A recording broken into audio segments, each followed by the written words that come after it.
Good morning, students. Today we will do interference. Beta, there are many subtopics in interference, so we will cover one by one. In today's lecture, I am just giving you the introduction of interference. What interference is? We will do the mathematical part of the interference in our next lecture. Let's start. Beta, for a layman, interference means meeting. Interference means meeting. As we are studying the wave optics, so we will talk in terms of wave. So whenever two or more than two waves meet at a point, they will produce an effect. Whenever two waves meet, they produce an effect, and this effect is known as interference. This effect is interference. See, okay, let's code an example to explain this interference.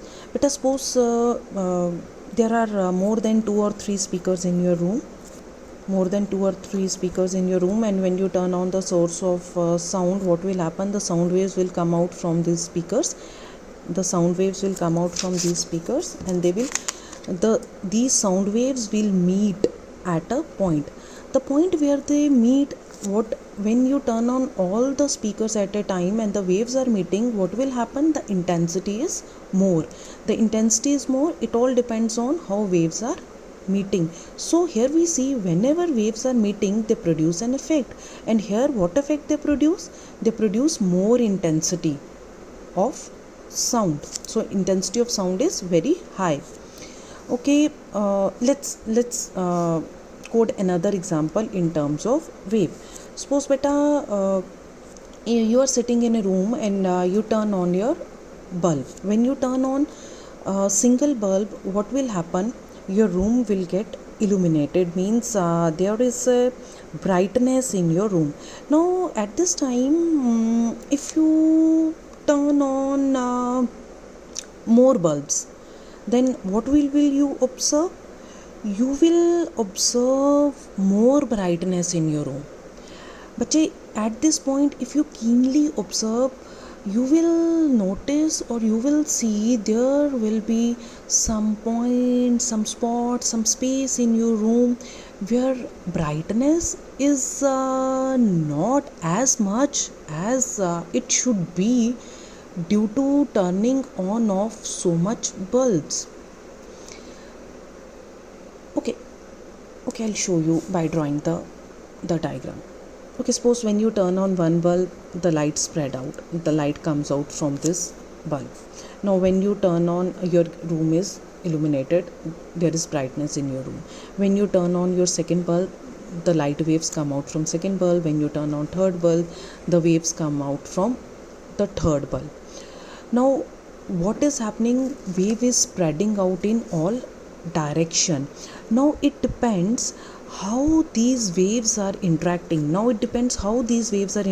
Or how these waves are overlapping. There is a brightness or darkness in your room. So we can say here, darkness doesn't mean there is a complete dark. It means there is a dim light at some points. So this brightness or darkness in your room, it all depends on how the light wave which is coming out from these bulbs is interacting. How light waves coming out from these bulbs are interacting. So it means interference is overlapping of light waves. So we can say interference phenomena is overlapping of light waves.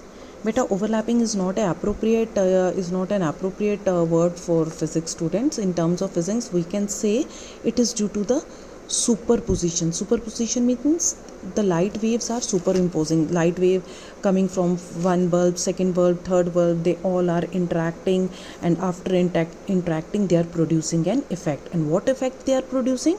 There is a brightness or darkness in a room. So interference means meeting. Whenever waves will meet, they produce an effect. Here this term superposition comes. So is it now? I think what interference actually means, it's clear to all of you now. Now here this word superposition comes, so I want to give you the quick recap of this superposition as you already did in 11th class when you did that standing waves or organ pipes, because we use the superposition principle in this interference.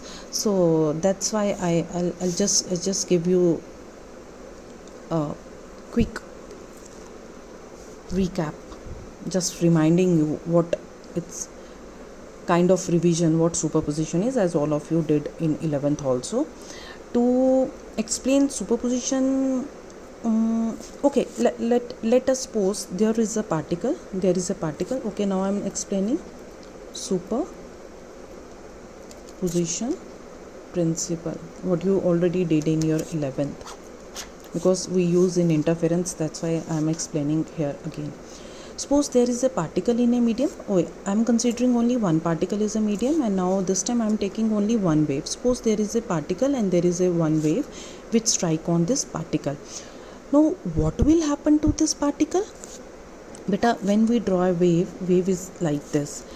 This upper portion or maximum displacement or maximum amplitude is called crust, and this lower portion is called minimum displacement or minimum amplitude. This portion is called trough.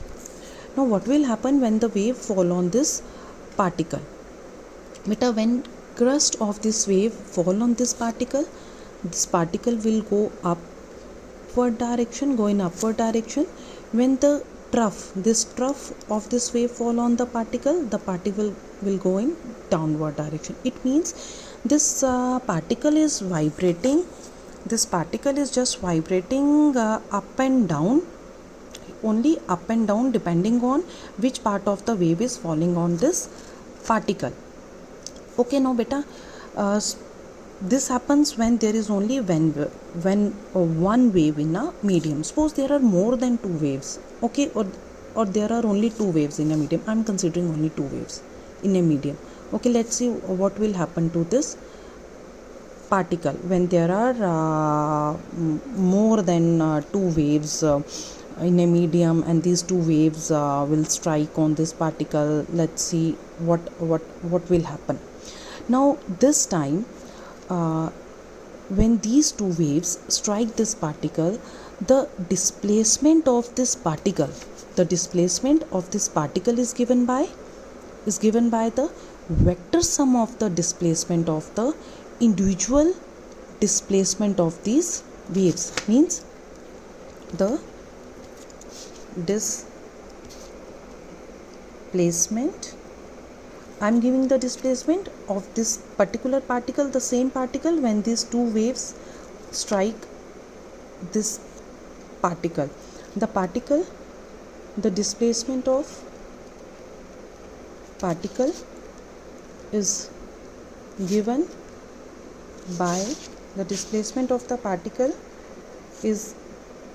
by the vector. It's very difficult to write, beta. I'm holding this mobile from another hand. It's really very difficult.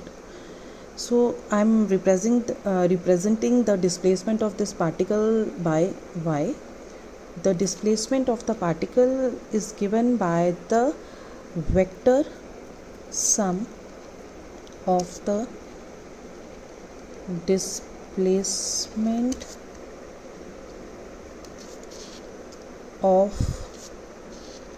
the displacement which is produced by these two waves is given by the vector sum of the displacement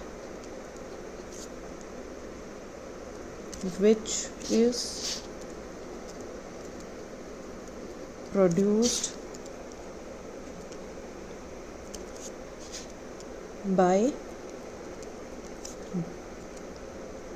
these two waves. Suppose this is wave 1, this is my wave 2. This wave 1 is having displacement y1, this is having displacement y2. Then the displacement y will be given by the vector sum of the displacement of both the waves. We are considering here the vector. When we say vector, it means we are considering both amplitude means magnitude, and direction. We are considering both. When wave goes in upward direction, we'll consider its direction positive. When it goes in negative direction, its displacement is in downward direction, we take it as negative sign. So this is superposition principle. So beta, now is it clear what superposition principle is? By superposition principle we can give the give the displacement of a particle which vibrate or oscillate in a medium when more than two waves fall or strike on it. How we give the displacement of that particle? Simply by adding the displacement which is produced by these two waves, by simply adding. It's the vector sum. We consider the vector sum because we also consider the direction. This all about is just the introduction of interference and the superposition principle, which we are going to use in when we drive it mathematically. Okay beta. Okay, more terms will come like coherent or incoherent sources that we will do in another lecture. I think it's enough for today's lecture. Okay beta.